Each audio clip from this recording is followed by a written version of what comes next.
المساجد لله فلا تدعوا مع الله أحدا.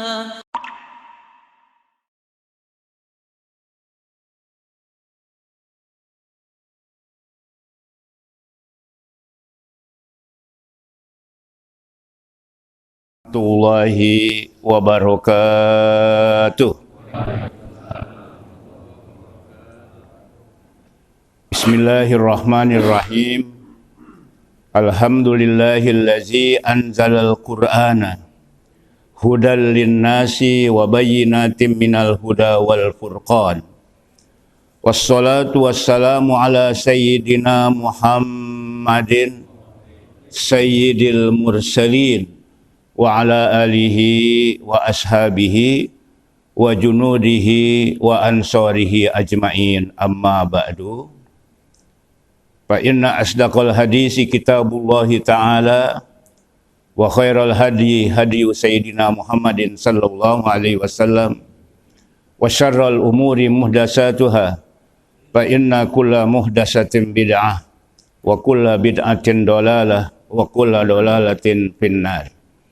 Wa bisanadil muttasili ilal imamil muallifi rahimahullahu ta'ala wa adaman nab'a bihi wa bi barakati ulumihi wa bikum fid daraini amin. Summa qala. Hadis yang ke-322, mengambil kitab Mukhtarul Ahadisin Nabawiyah.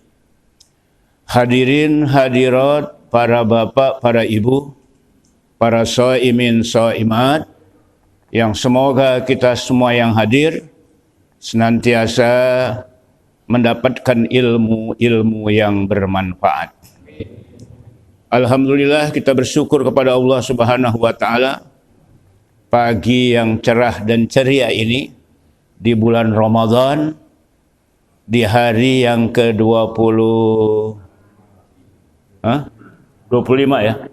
Di hari yang ke-25, Allah masih memberikan nikmat sehat, nikmat afiat, nikmat iman, nikmat Islam, sehingga kita mudah-mudahan dapat menyelesaikan ibadah-ibadah sekitar bulan Ramadan, sehingga kita keluar dari bulan Ramadan menjadi manusia yang bersih dari dosa dan kesalahan. Marilah kita memahami akan hadis di dalam kitab Mukhtarul Ahadisin Nabawiyah. Sebelumnya marilah kita baca Fatihah agar ilmu yang Allah berikan kepada kita senantiasa ingat sampai hari ditutupnya kehidupan kita di dunia ini. Al-Fatihah. A'udzubillahi minasyaitonirrajim. Bismillahirrahmanirrahim. Alhamdulillahi Rabbil Alamin, Ar-Rahmanir-Rahim, Maliki Yaumiddin. Iyyaka na'budu wa iyyaka nasta'in.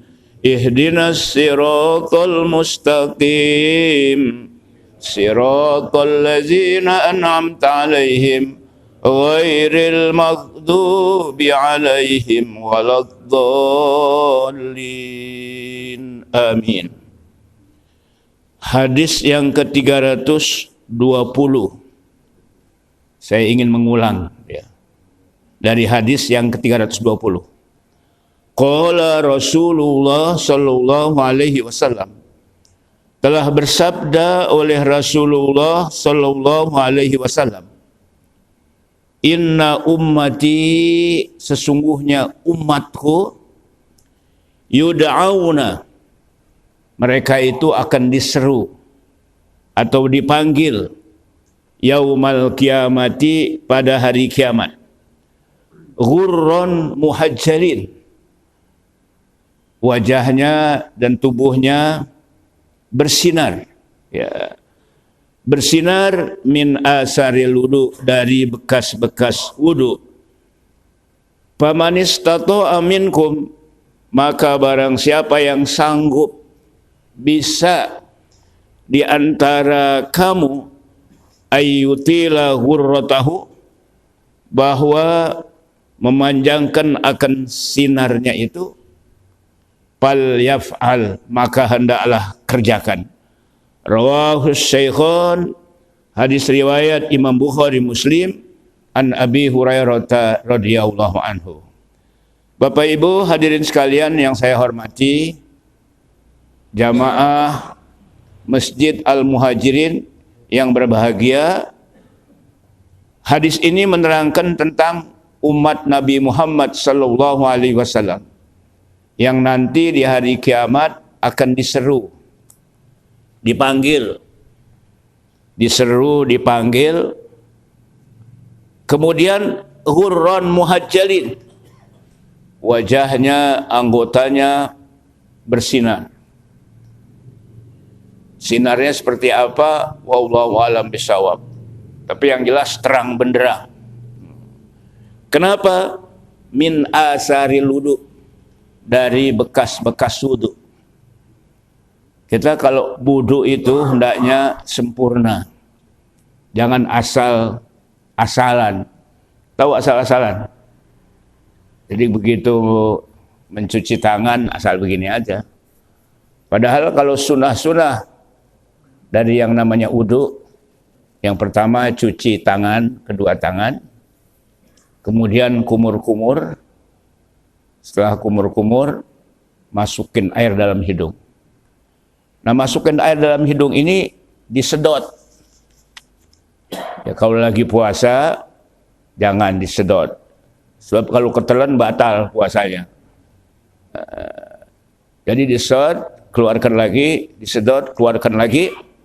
Kata Nabi SAW, setan yang ada di hidung itu keluar. Apa yang dimaksud setan di situ?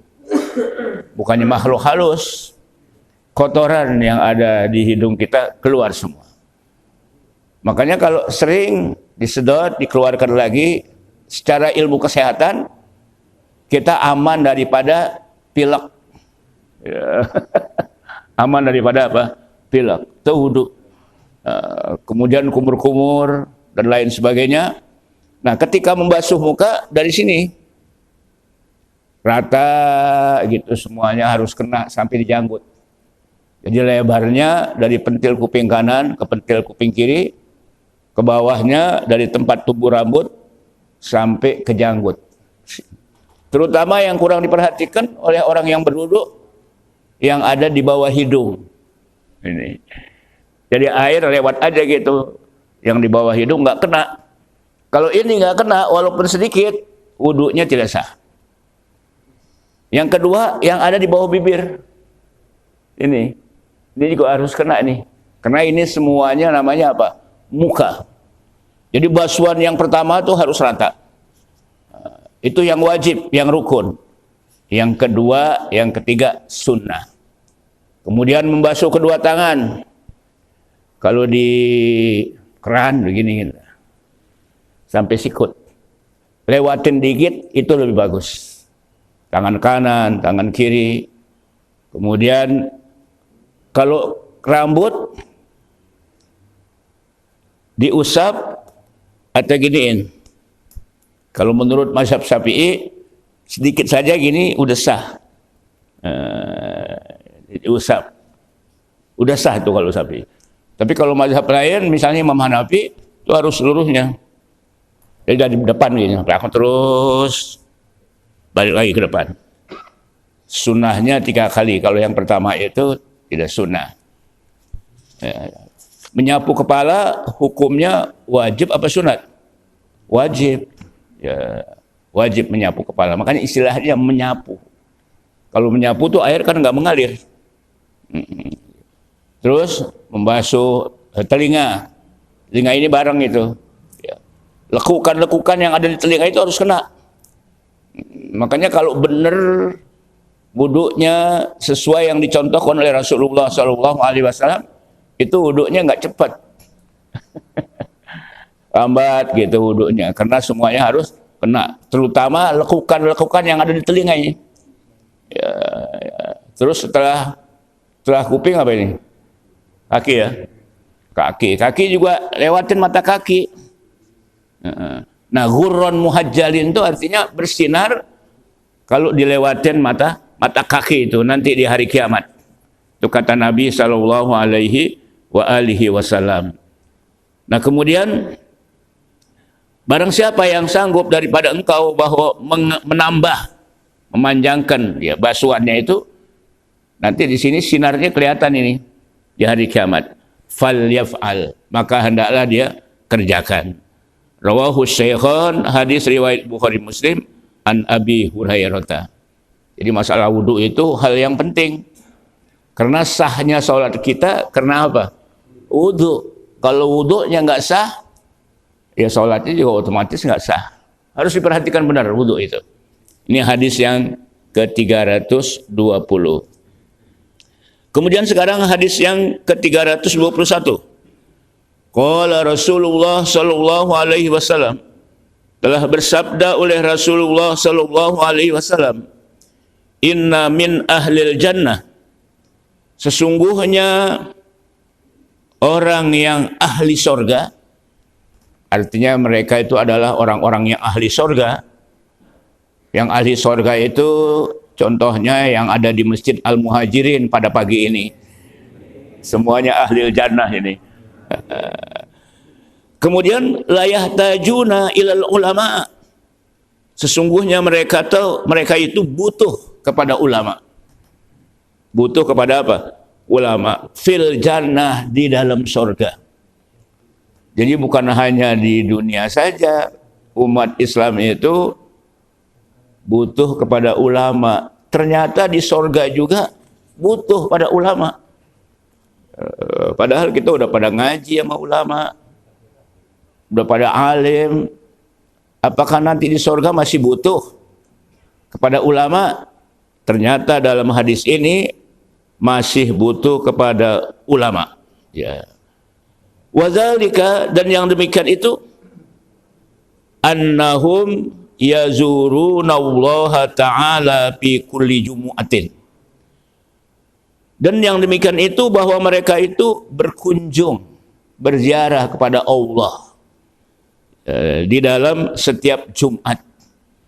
Kita bingung bagaimana kita menziarahi oleh Allah. Karena Allah itu bisa nggak dilihat. Di dunia nggak bisa dilihat. Mengapa? Karena mata kita ini nggak akan mampu. Nabi Musa alaihissalam ketika bermunajat kepada Allah di Bukit Tursina, itu sinarnya Allah luar biasa. Sehingga beliau sampai menutup mukanya dengan bergo, ya, dengan cadar. Karena sinarnya luar biasa. Tapi nanti kita bakal ziarah berkunjung kepada Allah Subhanahu wa Ta'ala. Jadi nikmat yang paling nikmat di dalam surga itu melihat Allah. Jadi kalau udah melihat Allah, nikmat-nikmat surga semuanya itu ketinggalan, ketutup. Gambarannya, ini bapak-bapak pernah jadi pengantin baru nggak? Pernah jadi pengantin baru nggak? Pernah. Berapa kali? Sekali aja Pak Haji Masudi ya. Waktu kita mau nikah, ini orang Betawi diarak dari rumah, kemudian disambut oleh jamaah di calon istri kita. Kemudian setelah itu kita dinikahi. Kemudian kalau orang Betawi itu diarak. Marhaban bik ya habibi, marhaba. Marhaba bi marhaba. Masuk ke dalam, ketemu dengan istri kita yang kita udah nikahin. Begitu masuk ke kamar, di situ ada nasi kebuli, ada anggur, ada apel, ada perkedel, ada semur daging sapi, ada bekakak ayam. Kan semuanya enak tuh. Kira-kira kita nafsu nggak makan semuanya itu? Hah? Nafsu nggak? Padahal semua makanan enak. Kemudian kenapa nggak nafsu? Karena ngelihat istri kita yang cantik itu. Wajahnya bagaikan bulan purnama. Alisnya bak semut beriring. Bibirnya merekah delima. Waduh. Pipinya seperti apel Malang. Begitu habis ngelihat kagak nafsu makan. Benar Pak Haji Musa? Udah kagak nafsu aja, padahal makanannya enak tuh, gambaran. Melihat Allah luar biasa nikmatnya. Nah, kemudian mereka itu berkunjung kepada Allah Subhanahu wa taala setiap hari Jumat. Fayaqul, kemudian berkata lahum kepada mereka, tamannau, ya. Maka Allah berkata kepada orang yang berkunjung kepada Allah, berdoalah kamu alayya kepadaku, ma syi'tum, apa yang kamu mau. Setelah itu, begitu mereka disuruh berdoa kepada Allah, apa yang mereka mau, payal tapituna ilal ulama, maka mereka itu berpaling untuk menemui ulama. Fayaqulun, kemudian mereka berkata para ulama, maza tamanna, doa apa yang kamu inginkan? Fayaqulun, lalu mereka berkata, tamannau alaihi kullama kaza wa kaza, berdoalah kamu ya, begini dan begitu, apa yang kamu inginkan. Fahum yahtajuna ilaihim fil jannah, mereka itu butuh kepada mereka di dalam surga, kama yahtajuna ilaihim fid dunya, sebagaimana mereka ahli surga butuh kepada ulama di dunia. Kita semua yang hadir pada butuh nggak kepada ulama? Pasti butuh. Yang namanya ulama seperti apa sih? Apa yang pakai jubah, pakai sorban, ya, bawa tasbih, kemudian pada cium tangan. Ulama itu adalah warasatul anbiya, pewaris para nabi. Dan ulama itu ilmunya tinggi. Kalau dulu waktu saya ngaji, orang yang jadi ulama itu harus memahami 12 ilmu. Ilmu tafsir, ilmu hadis, ilmu mantek, ilmu ma'ani, ilmu nahu, ilmu sorob, ilmu balaghah. 12 ilmu. Ini sekarang baru bisa ngomong, apal hadis 5, udah ngaku ulama. Kalau sekarang bukan ulama, penceramah. Karena kalau ulama, innama yakhsyallaha min ibadihil ulama, kata Al-Quran. Sesungguhnya hamba-hambaku yang takut kepada Allah, itulah ulama. Jadi ulama itu orang yang takut kepada Allah. Apa bedanya kiai dengan ulama? Kalau kiai itu sebutan orang Betawi, jadi dipanggil kiai. Kalau orang Jawa Barat dipanggilnya ajengan. Kalau orang Jawa dipanggilnya sama ya, kiai. Ya, gak apa-apa panggilan itu. Ada kiai, ada ustadz. Ya, tinggian mana sih kiai sama ustadz? Soal tinggi tidaknya itu relatif. Biasanya kalau kiai udah tua ya. Kalau ustadz masih muda. Berarti saya dipanggil kiai, ini udah tua dong saya nih. Nah itulah para ahli sorga yang ada di dalam sorga. Mereka itu butuh kepada ulama. Ulama yang mumpuni tentang ilmu agama dan ulama yang mengamalkan ajaran agama. Seperti ulama-ulama di zaman dulu itu, Kiai Hashim Asy'ari, Kiai Haji Ahmad Dahlan, dulu istiqomah kiai. Kalau sekarang kiai yang istiqomah agak jarang juga ya. Sebab kalau kiai yang istiqomah, qulil haqqa walau kana murran. Katakanlah kebenaran sekalipun pahit. Dan ulama yang mumpuni, di samping mengamalkan ajaran agama, kemudian dia memberikan ilmu kepada masyarakat sebagai pimpinan pesantren, kemudian masyarakat supaya ngaji, dan itu beliau sebagai ulama memberikan contoh dalam mengamalkannya. Jadi sebelum dia ngajarin orang lain, dia lebih dahulu mengamalkannya. Misalnya jamaah disuruh sholat tahajud, dia sholat tahajud. Misalnya jamaah disuruh puasa Senin Kemis, dia puasa Senin Kemis. Jadi lebih dahulu dia memberikan contoh. Itulah yang namanya ulama. Nah, oleh karena itu ternyata bahwa ahli sorga itu walaupun di dalam sorga mereka masih ingin ketemu, butuh kepada ulama. Rawahu Ibnu Asakir an Jabir. Hadis riwayat Ibnu Asakir dari Jabir radhiyallahu anhu. Itu hadis yang ke-321. Sekarang hadis yang ke-322. Qala Rasulullah sallallahu alaihi wasallam, telah bersabda oleh Rasulullah sallallahu alaihi wasallam, inna ahlal ma'rufi fid dunya, sesungguhnya ahli di dalam melakukan kebaikan-kebaikan di dunia. Al-ma'ruf itu suatu kebenaran yang sudah terkenal, sudah populer. Ya, kebenaran yang sudah populer yang terdapat dalam Al-Quran maupun hadis sallallahu alaihi wasallam. Amar ma'ruf nahi munkar. Ya. Jadi tugas kita ini amar ma'ruf nahi munkar, menyuruh kebaikan dan melarang kemunkaran. Nah, ahli ma'ruf di dunia ini sama dengan ahli ma'ruf di akhirat. Jadi di akhirat juga dia kedudukannya tinggi sekali. Orang yang menegakkan kebenaran.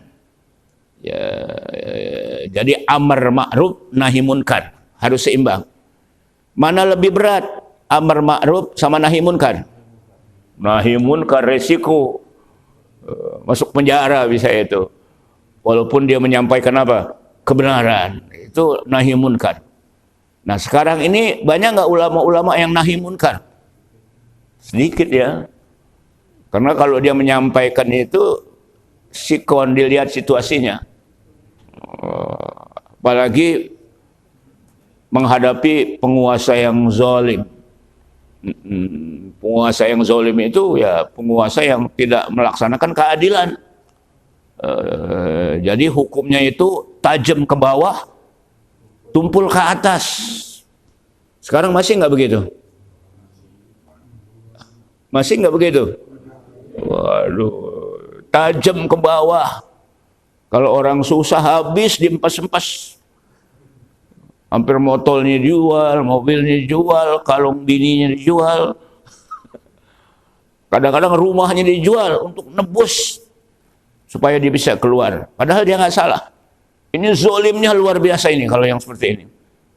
Di Indonesia ini kezaliman nampak sekali. Kalau Menko Polkam sering ngomong itu, apa kata Menko Polkam di zaman Soeharto dulu Orde Baru, yang namanya korupsi marak sekali. Sekarang lebih marak lagi. Wah, iya sekarang lebih marak lagi. Yang namanya korupsi itu. Korupsi itu merajalelanya luar biasa. Sehingga ada gap. Yang kaya semakin kaya, yang miskin semakin susah. Ya, jadi semua diduitin. Masya Allah, mudah-mudahan pemimpin kita yang akan datang ini pemimpin yang adil. Pemimpin yang mengayomi rakyatnya, yang membuat rakyatnya menjadi sejahtera. Kita ngeri lihatnya itu. Sekarang kan telanjang, transparan. Lewat medsos kita bisa lihat. Ya memang bersyukurnya sekarang terbuka. Sehingga orang yang melakukan ma'ruf kelihatan, yang amar ma'ruf, kemudian yang melarang kemunkaran juga kelihatan, kezaliman juga jelas. Nah, itulah kehidupan di dalam kehidupan masyarakat. Jadi kalau dilihat dari hadis ini, ya bahwa ahli ma'ruf di dunia mereka itu adalah ahli ma'ruf di akhirat. Wa inna awwala ahli jannah, Sesungguhnya mula pertama penghuni surga, dukhulan, masuk al-jannata, ke surga, hum ahlul ma'ruf, mereka adalah ahli ma'ruf.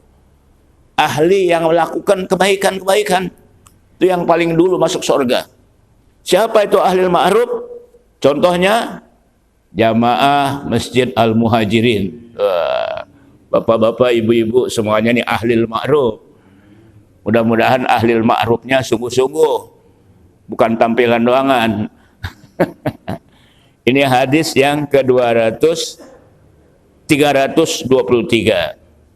Rawah 322. Rawahu Tabarani, hadis riwayat Imam Tabarani. Baik, sekarang hadis ke-323.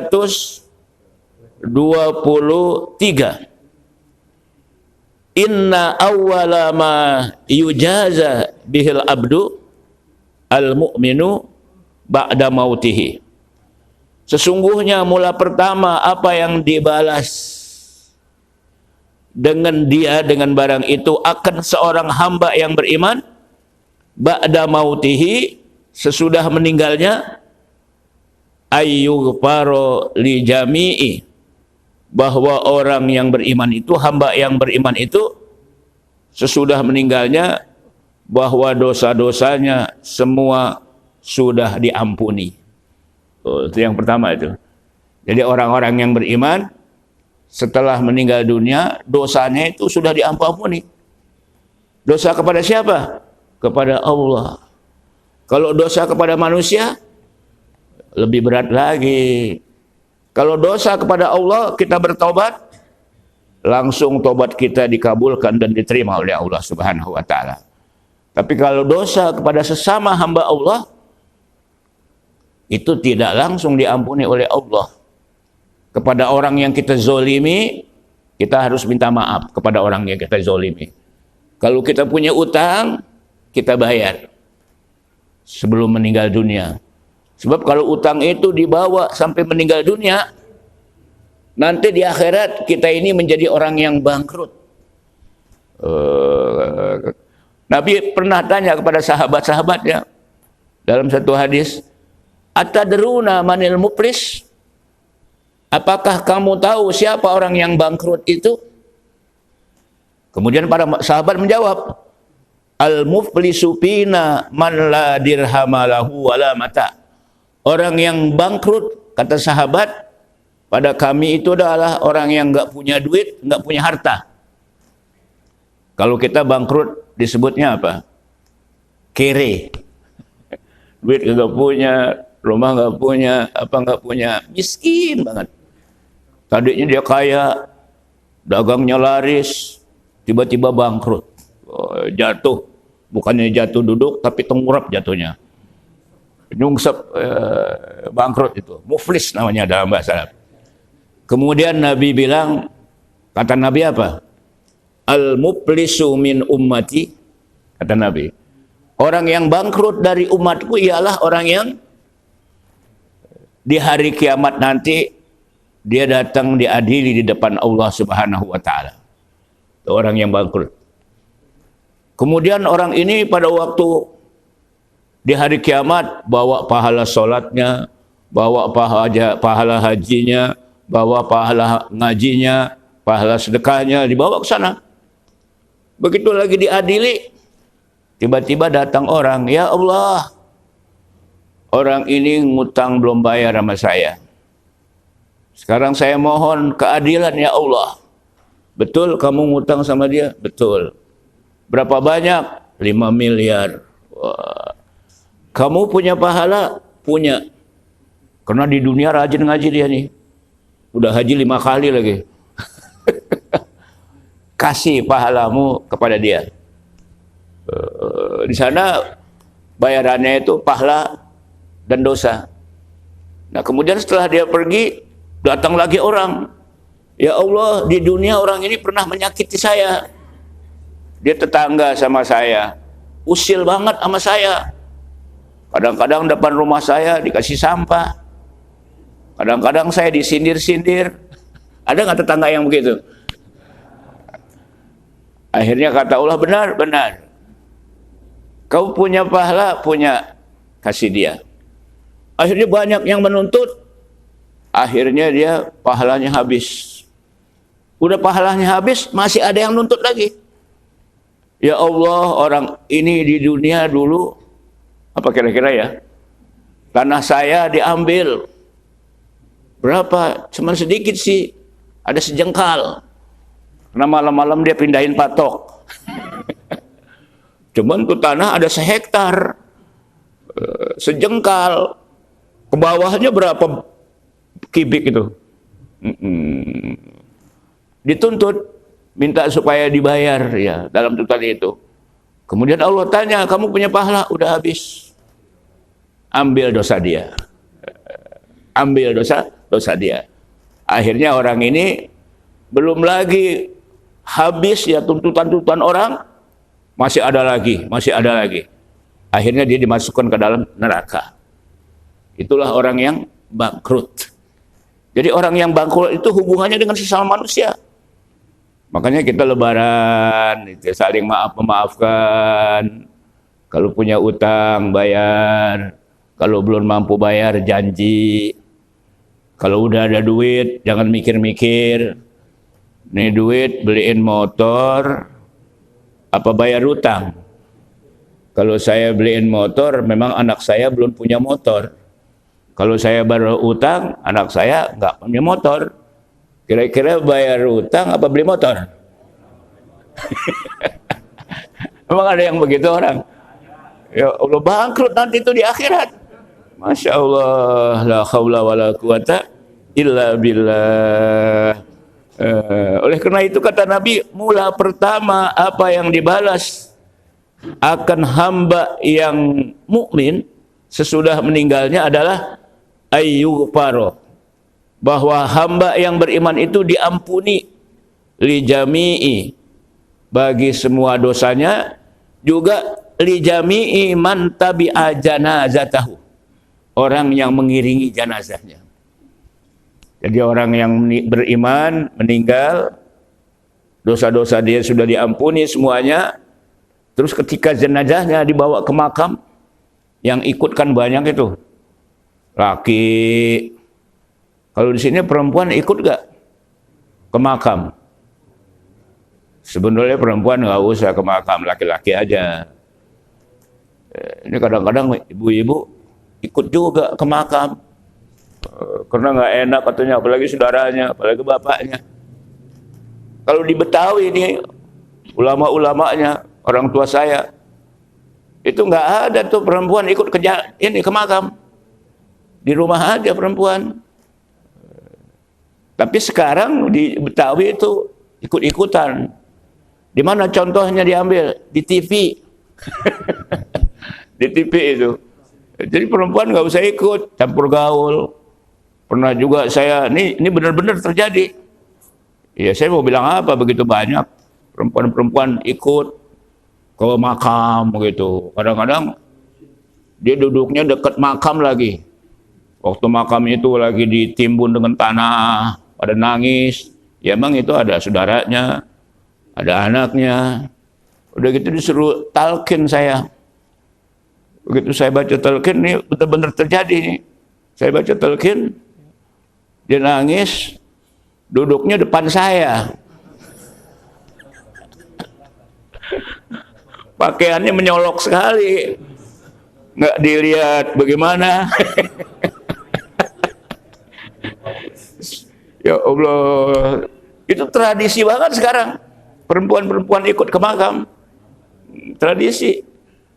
Padahal nggak perlu perempuan ikut ke makam, campur gaul. Itu kan hukumnya haram. Tidak perlu. Cukup laki-laki aja.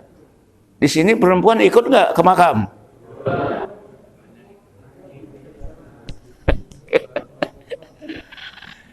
Ini jamaah al-muhajirin beritahu kan hukumnya kan? Ya, bisa diamalkan itu. Tapi memang kalau sudah tradisi susah. Susah. Paling tidak keluarga kita lah. Nggak ke makam nggak apa-apa kalau perempuan. Sekarang kan udah fenomena sekali. Apalagi kalau lebaran, mau puasa, biasanya. Lebaran pada ziarah kan, laki perempuan gitu ziarah. Orang Betawi nggak seperti itu dulu. Tapi sekarang udah ketularan sekarang ini. Baik, kita lanjutkan. Jadi yang mengikut jenazah itu semuanya juga diampuni. Kenapa? Karena ahlil khair, orang yang baik itu meninggal dunia. Makanya kalau orang yang baik meninggal dunia itu banyak yang ikut itu ke makamnya itu. Semua yang ikut tuh kata Nabi SAW apa? Ayyughfaru li jami'i man tabi'a janazatahu. Diampuni orang-orang yang mengikuti jenazahnya. Rawahul Baihaqi an Ibni Abbas radhiyallahu anhuma. Itulah beberapa hadis dalam kitab yang namanya Mukhtarul Ahadisin Nabawiyah. Oleh karena itu setelah kita mendengar apa yang disabdakan oleh Rasulullah Shallallahu Alaihi Wasallam merupakan nasihat buat kita sebagai umatnya. Bukan sekedar kita paham, bukan sekedar anggut-anggutan karena paham, tapi yang lebih penting bagaimana mengamalkan apa yang diajarkan oleh Nabi kita Muhammad Sallallahu Alaihi Wasallam. Sekarang ini kita berada di penghujung Ramadan. Malam 27 terbanyak hadis turunnya Lailatul Qadar.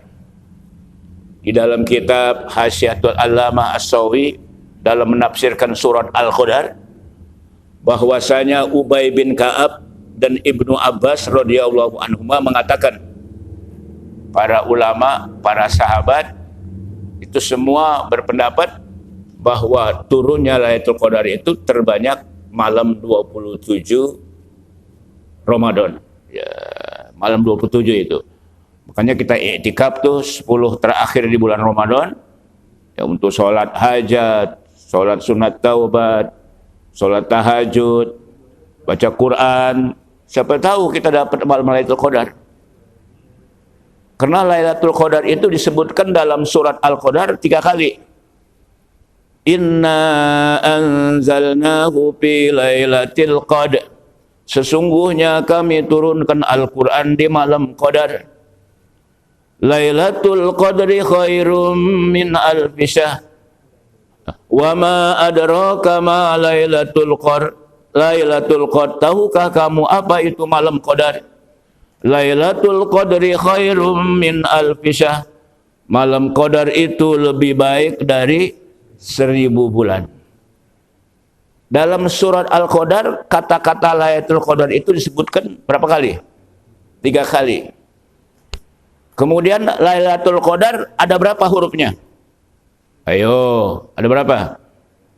Ayo, Bu, ada berapa hurufnya Lailatul Qadar? Belum menghitung ya. Hurufnya ada 7. Ada 7 aja 9. Saya nyalah lagi. Hurufnya ada berapa? 9. 9 kali 3 berapa? 27. Ulama mengambilnya di situ. Tapi bukan berarti malam 27 aja, malam 21 juga bisa. Tapi yang jelas akhir-akhir Ramadan ini setiap malam kita iktikaf di masjid. Setiap malam kita tidak tidur. Ya, lebih banyak tidak tidur lah, banyak tidurnya. Ini bulan Ramadan kita ini banyakan tidur, banyakan melek. Tidur siangnya kadang-kadang kebeluk kayak nggak lama banget berapa jam. Jadi menanti datangnya malam Lailatul Qadar. Karena Lailatul Qadar itu kalau kita dapat doa kita dikabulkan. Kayak 7 turunan, alim 7 turunan. Makanya banyak kita lihat ada orang yang satu keluarga itu suaminya, bapaknya hafal Quran, istrinya hafal Quran, anak-anaknya semua pada hafal Quran. Subhanallah. Sekarang ini kan hafiz Quran sedang muncul ke atas.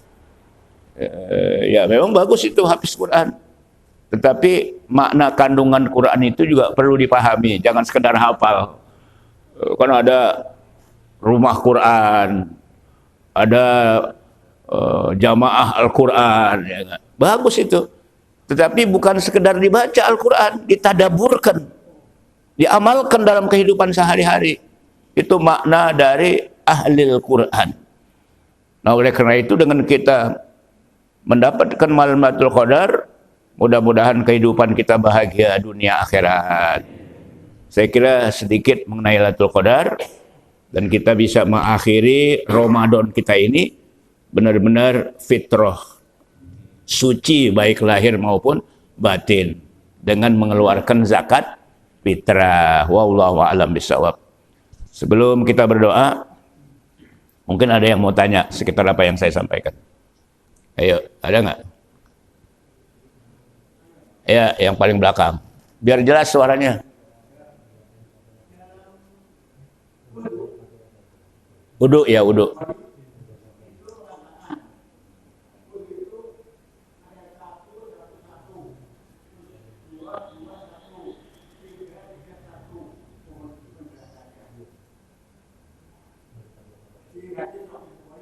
Bilangan wudu ya.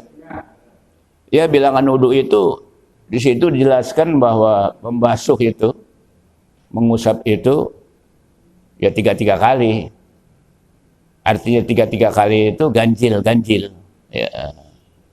Itulah yang saya pahami tentang hadis itu. Tapi ada juga yang 2-2-3 gitu ya. 2-2-1 ya. Iya betul. 1 itu ada yang mengatakan pada waktu mengusap kepala. Ya. Jadi nggak sunat 3 kali ya, mengusap kepala. Dan ini memang perbedaan pendapat para ulama. Ya, bahwa 1, 3 ya. 3 itu kalau 3 tangan, sunnahnya 3 kali. Basuh muka, sunat 3 kali. Kalau yang 1 tidak sunat 3 kali, mengusap kepala ya, sama mengusap telinga, kuping.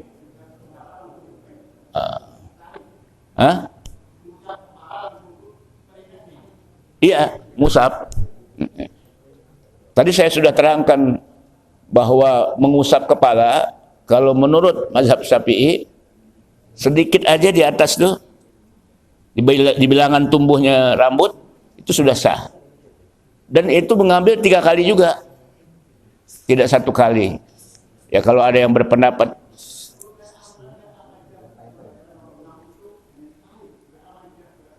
kenapa?